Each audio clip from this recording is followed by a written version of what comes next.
Hello everyone, my name is Jorge Hincapie. I'm 28 years old and I'm currently studying in the Business Administration program. I'm going to explain the exercise number 1 in English in order to get those extra points. So, we are going to get three variables. The first one is PLM students actively participate on the web.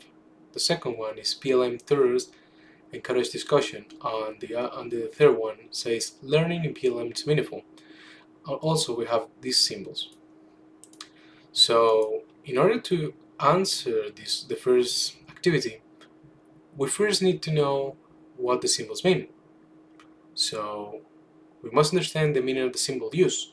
In this case, the first three variables, P, Q, R, are just that, variables or propositions. The symbol that looks like a V is a disjunction, which means it is true if at least one of the two variables, P or Q, is true. The arrow-shaped symbol to the right is a conditional, which means if. So, if P or Q are true, then R must be also true. The way to translate this proposition into natural language is as follows.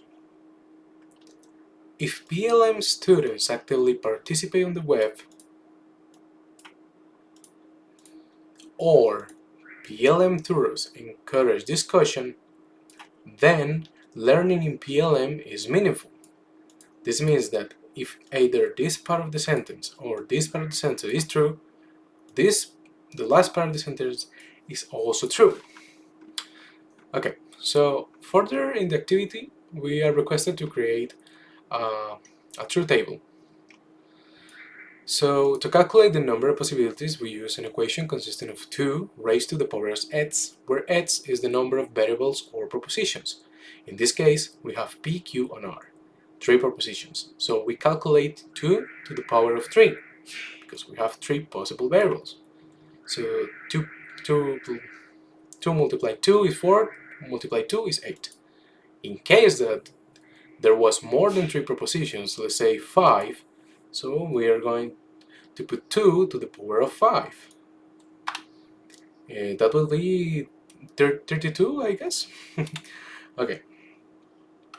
So, in order to fill this truth table manually, we have to reach all the possible combinations of the 3 variables.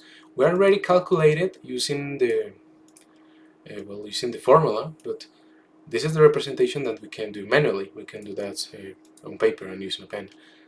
So we can see that we have 8 possible results. Okay. To determine whether the result is a tautology, contingency, or contradiction, we must observe how many times the condition we previously stated is fulfilled. In this case, it's very easy to know that we are dealing with a contingency, because none of them is all true or all false, which is the case for tautology, which is all true, and contradiction, which is all false. So, considering that we do not have a single result but both results, we can say that this proposition is indeed a contingency. So thank you very much for listening to me, and I hope you have a nice evening. Goodbye.